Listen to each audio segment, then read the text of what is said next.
Hello friends, आप सभी का स्वागत है यूट्यूब चैनल विजेता कुल में। तो साथियों, इस वीडियो में हम बिहार एसएससी इंटर लेवल और बिहार एसएससी सीजीएल दोनों के लिए यहाँ पर जीके जीएस का 75 क्वेश्चन डिस्कस करने वाले हैं। तो फ्रेंड्स, जैसा कि बिहार एसएससी के एग्ज़ाम का कैलेंडर जारी हो चुका है, तो आप सभी बिल्कुल तैयारी में जुड़ जाइए। और यहाँ पर फ्रेंड्स, इसके पहले भी हमने बिहार एसएससी का कई सेट ऑलरेडी कंप्लीट कराया है। प्लेलिस्ट में आप लोग देख सकते हैं। तो ये खान सर का अपडेटेड सेट है। तो चलिए शुरू करते हैं आज का वीडियो। और ये प्रैक्टिस सेट नंबर 1 है। इसमें टोटल 20 सेट आप सभी को देखने को मिलेगा, जो बिल्कुल अपडेटेड है 2026 बिहार एसएससी एग्ज़ाम्स के लिए। तो चलिए आप लोग अपना आंसर कमेंट करिए। पहला सवाल से यहाँ पर डिस्कस करेंगे। पहला क्वेश्चन लिखा हुआ है, आकाश गंगा होता है। तो आकाश गंगा क्या होता है? तो आकाश गंगा गैलेक्सी होता है। इसका राइट आंसर सी हो जाएगा। दूसरा क्वेश्चन का आंसर करना है। तो दूसरा सवाल दिया है कि चंद्रमा के गुरुत्वाकर्षण से पृथ्वी का गुरुत्वाकर्षण कितने गुना अधिक होता है? ठीक है, तो याद रखना है 6 गुना। चंद्रमा का गुरुत्वाकर्षण से पृथ्वी का गुरुत्वाकर्षण जो है 6 गुना होता है। क्वेश्चन 3 है, विषुवत रेखा के समीप तापमान सबसे अधिक होता है क्योंकि? तो विषुवत रेखा के समीप जो है तापमान अधिक होने का कारण होता है कि ताप छोटे क्षेत्र में संकेंद्रित होता है। क्वेश्चन 4 में कथन और कारण में लिखा गया है। कथन है कि घाना तट पर सोने का समृद्ध प्लेसर जमाव पाए जाते हैं और ब्राज़ील में सोने की सिराएं जाती है। कारण दिया है कि किसी समय ये महाद्वीप अटलांटिक तट के एक साथ संयुक्त थे। तो सही उत्तर चुनिए, क्या होगा? तो फ्रेंड्स, यहाँ पर ए और आर दोनों ही सही है और आर ए की सही व्याख्या करता है। क्वेश्चन 5 है, लोटा पहाड़ किस जिले में है? तो क्वेश्चन नंबर 5 का आंसर याद रखिए, लोटा पहाड़ जो है वो सिंहभूम जिले में है। नेक्स्ट क्वेश्चन 6 है कि निम्न में से खरीफ की फसल कौन सी है? तो खरीफ की फसल जो यहाँ पर राइट आंसर करना होगा वो होता है बाजरा। बाकी गेहूं, जौ और चना जो है रबी फसल में आते हैं। क्वेश्चन नंबर 7 लिखा है, मेघालय की गारो पहाड़ियाँ निम्न में से किस फसल के उत्पादन के लिए जानी जाती है? तो गारो पहाड़ी जो जानी जाती है वो संतरा के उत्पादन के लिए, तो ऑप्शन ए हो जाएगा। क्वेश्चन नंबर 8 दिया है कि चीन के स्रोत के अनुसार श्रीलंका के शासक मेघवर्मन ने गया में बौद्ध मंदिर बनाने की अनुमति के लिए निम्न में से किस गुप्त राजा के पास एक मिशनरी भेजा था? तो क्वेश्चन नंबर 8 का आंसर बी होता है, समुद्रगुप्त ने। नेक्स्ट सवाल है कि डच ईस्ट इंडिया कंपनी ने किस वर्ष अपनी फैक्ट्री पटना में स्थापित की थी? तो फ्रेंड्स, 9 का ऑप्शन बी करना होगा, 1632 ईस्वी में। नेक्स्ट क्वेश्चन 10 दिया है। तो क्वेश्चन में है कि बिहार में बहावियों की गतिविधि का मुख्य केंद्र कौन था? ठीक है, तो याद रखिए, बहावियों का मुख्य केंद्र जो माना जाता है वो होता है पटना। नेक्स्ट क्वेश्चन है, बिहार में कृषि और ग्रामीण विकास के लिए किस प्रकार के बैंक स्थापित करने का प्रस्ताव है? तो 11 का ऑप्शन बी होता है, कृषि यंत्र बैंक। क्वेश्चन नंबर 12 है कि बिहार से पृथक होने पर झारखंड को कितना प्रतिशत हिस्सा मिला था? तो याद रखना है, बिहार से झारखंड अलग होने पर जो है 45.85% हिस्सा मिला था। क्वेश्चन नेक्स्ट है कि बिहार में न्यूनतम लिंगानुपात वाला जिला निम्न में से कौन है? तो याद रखिए, यहाँ पर ऑप्शन बी हो जाएगा, मुंगेर जो है न्यूनतम लिंगानुपात वाला जिला होता है। और फ्रेंड्स, आप सभी इसका पीडीएफ प्राप्त करना चाहते हैं इस सेट का, तो पीडीएफ के लिए टेलीग्राम चैनल आप लोग फटाफट ज्वाइन कर लीजिए। टेलीग्राम चैनल का लिंक आपको वीडियो के डिस्क्रिप्शन में दिया गया है। चलिए क्वेश्चन नंबर 14 से आंसर करना है। कौन सा आर्थिक अधिसंरचना में नहीं आता है? ठीक है, तो 14 का राइट आंसर ऑप्शन सी करना होगा, शिक्षा एवं स्वास्थ्य जो है इसमें नहीं आता है। 15 में है कि भारत में नियोजित अर्थव्यवस्था किस पर आधारित होता है? तो याद रखिए नियोजित अर्थव्यवस्था जो है मिश्रित अर्थव्यवस्था पर आधारित होता है। क्वेश्चन नंबर 16 में बताना है कि पंचवर्षीय योजना के उद्देश्य निम्न में से कौन से थे? तो जो पंचवर्षीय योजना आया उसका उद्देश्य क्या क्या था? तो पहला था विकास करना, दूसरा था आधुनिकीकरण और तीसरा था आत्मनिर्भरता, यानी ऑप्शन सी हो जाएगा। 17 में दिया है कि प्रधानमंत्री, केंद्रीय कैबिनेट मंत्रीगण, मुख्यमंत्रीगण और मंत्रिपरिषद सभी किसके सदस्य हैं? तो 17 का राइट आंसर बी होता है, राष्ट्रीय विकास परिषद के। नेक्स्ट क्वेश्चन 18 दिया है, प्रधानमंत्री आदर्श ग्राम योजना कब शुरू किया गया? तो याद रखिए आदर्श ग्राम योजना जो शुरू किया गया है वर्ष 2009 से 10 ईस्वी में। क्वेश्चन नंबर 19 है, कथन दिया है कि भारत को स्वतंत्रता 15 अगस्त 1947 को मिली, जबकि कारण है कि 15 अगस्त को स्वतंत्रता दिवस मनाया जाता है। ये पूर्व धारणा दिया है। तो 19 का राइट आंसर सी होगा, कथन सही है, कारण भी सही है और कथन कारण का सही स्पष्टीकरण नहीं है। क्वेश्चन 20 है, लिखा राज्यसभा के सदस्यों के चुनाव की प्रक्रिया ग्रहण कहाँ से किया गया है? तो राज्यसभा का जो सदस्य का चुनाव होता है इसका ग्रहण जो किया गया है दक्षिण अफ्रीका के संविधान से किया गया है। 21 में है, भारतीय संविधान की 8वीं अनुसूची में शामिल भाषाओं की संख्या कितनी है? तो राइट आंसर सी होता है, 22 भाषा इसमें शामिल है। नेक्स्ट 22 है, संघीय कार्यपालिका में कौन शामिल नहीं है? तो संघीय कार्यपालिका में जो शामिल नहीं है वो है भारत के नियंत्रक एवं महालेखा परीक्षक। ऑप्शन डी करना होगा राइट आंसर। तो क्वेश्चन नेक्स्ट होगा आप सभी का 23 नंबर सवाल दिया है। तो 23 में है कि राज्यसभा की सदस्यता कितने वर्षों की होती है?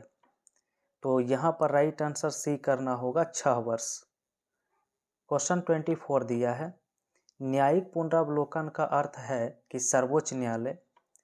न्यायिक पुनरावलोकन जो होता है राज्य के किसी भी कानून को अवैध घोषित कर सकता है सर्वोच्च न्यायालय। ठीक है, चलिए क्वेश्चन 25 है, सामुदायिक विकास कार्यक्रम का सार था? तो सामुदायिक कार्यक्रम का सार था लोक भागीदारी, यानी ऑप्शन सी राइट है। क्वेश्चन नंबर 26 दिया है, जिस समिति की अनुशंसा पर देश में पंचायती राज लागू किया गया उसके प्रमुख कौन थे? तो 26 का ऑप्शन बी होता है, बलवंत राय मेहता। नेक्स्ट 27 लिखा है, राष्ट्रीय खेल दिवस 29 अगस्त को मनाया जाता है, यह निम्न में से किससे संबंधित है? तो 27 का आंसर ए होता है, मेजर ध्यानचंद से। क्वेश्चन 28 दिया है, इनमें से कौन सा खिलाड़ी एथलीट नहीं है? तो 28 का आंसर क्या होगा, लिएंडर पेस जो है यहाँ पर एथलीट नहीं है।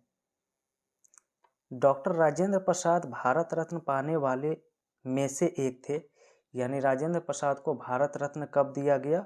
तो 1962 ईस्वी में दिया गया था। क्वेश्चन 30 है, यूटोपिया के लेखक कौन थे? तो याद रखिए यूटोपिया के लेखक थॉमस मोर थे। 31 है कि विश्व स्वास्थ्य संगठन की स्थापना कब की गई थी? WHO वर्ल्ड हेल्थ ऑर्गेनाइजेशन की स्थापना तो 1948 में इसकी की गई थी। नेक्स्ट सवाल है कि सैन्य शक्ति अभ्यास भारत और किस देश के बीच किया जाता है? शक्ति सैन्य अभ्यास। तो शक्ति सैन्य अभ्यास भारत और फ्रांस के बीच होता है। नेक्स्ट लिखा है, भारत में प्रथम आम चुनाव कब कराए गए थे? तो याद रखिए प्रथम आम चुनाव जो है 1952 में होती है, 1951-52 याद रखेंगे। नेक्स्ट है, अंतर्राष्ट्रीय जैव विविधता दिवस कब मनाया जाता है? तो 34 का जो है ऑप्शन ए हो जाता है, 22 मई को। 35 दिया है कि भारत कोकिला नाइटिंगेल ऑफ इंडिया के नाम से कौन प्रसिद्ध हैं। तो 35 का राइट आंसर सी करना होगा, सरोजनी नायडू। नेक्स्ट 36 है, चेरनोबिल विनाशकारी परमाणु दुर्घटना 26 अप्रैल 1986 को हुई। तो चेरनोबिल परमाणु प्लांट किस देश में स्थित है। 36 का राइट आंसर क्या होगा। तो 36 का राइट आंसर बी होगा, यूक्रेन। नेक्स्ट लिखा है कि निम्न में से कौन सी राशि अदिश नहीं है, यानी सदिश राशि की पहचान करना है। तो फ्रेंड्स, विस्थापन जो होता है वो आपका सदिश राशि होता है। ठीक है। अगला क्वेश्चन 38 दिया है, लिखा एक आदमी सिर पर भारी बक्सा रखकर समतल भूमि पर एक जगह से दूसरी जगह जाता है तो वह क्या करता है। तो आंसर होगा अधिकतम कार्य करता है। क्या हो जाएगा, अधिकतम कार्य करता है। नेक्स्ट सवाल है कि बैरोमीटर की ऊंचाई में अचानक वृद्धि क्या इंगित करती है। तो इंगित करता है अत्यंत शुष्क मौसम को।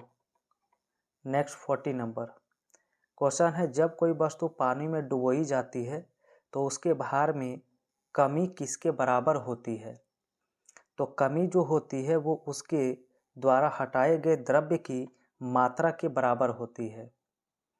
तो 41 में लिखा है, निम्न में से किसके पास उच्च ऊर्जा स्तर और छोटा तरंग धैर्य होता है। तो 41 का राइट आंसर बी होता है, पराबैंगनी विकिरण के पास। और अगला सवाल देखिए 42 होगा। तो 42 में दिया है कि परावर्तन के नियम सत्य हैं। तो परावर्तन के नियम सत्य किसके लिए है। तो उपयुक्त में से एक से अधिक, यानी यहाँ समतल दर्पण के लिए भी होगा और परावर्तक सतह के लिए भी होगा। तो इसलिए ऑप्शन डी करना होगा। 43 क्वेश्चन है, प्रत्यावर्ती धारा या वोल्टेज किसके द्वारा उत्पन्न किए जा सकते हैं। ठीक है। तो यहाँ पर एक से अधिक यहाँ पर भी उत्तर होने वाला है, इसलिए ऑप्शन डी उत्तर करना होगा। क्वेश्चन नेक्स्ट है 44, विद्युत चुंबकीय तरंगे क्या है। तो याद रखें, विद्युत चुंबकीय तरंगे जो होती है अनुप्रस्थ तरंग होती है। नेक्स्ट 45 है, लिखा स्थिर उत्तेजित अवस्था से अस्थिर उत्तेजित अवस्था में एक अणु के विकिरण के उत्सर्जन के बिना संक्रमण जो पृथक्करण की ओर जाता है उसे क्या कहते हैं। तो 45 का ए हो जाता है, पूर्व पृथक्करण। नेक्स्ट 46 है कि सूखी बर्फ क्या है। तो 46 का राइट आंसर सी होता है, सूखी बर्फ ठोस कार्बन डाइऑक्साइड होता है। 47 है, इलेक्ट्रॉन का खोज किसने किया था। तो याद रखना, इलेक्ट्रॉन की खोज जो किया गया था वो जे थॉमसन के द्वारा, बी ऑप्शन राइट होगा। 48 में बताना है, कहा गया है निम्नलिखित को मिलान करिए। ठीक है, एक तरफ यानी कि अम्ल दिया है और दूसरे तरफ स्रोत दिया है। तो फ्रेंड्स यहाँ पर सिरका जो होगा एसिटिक अम्ल से होगा संबंधित, और संतरा जो होगा वो साइट्रिक अम्ल से संबंधित होगा, और दही में लैक्टिक अम्ल, यानी राइट आंसर इसका ए हो जाएगा। क्वेश्चन 49 दिया है, किसी धातु का वक्र फंक्शन निम्न में से किस पर निर्भर करता है।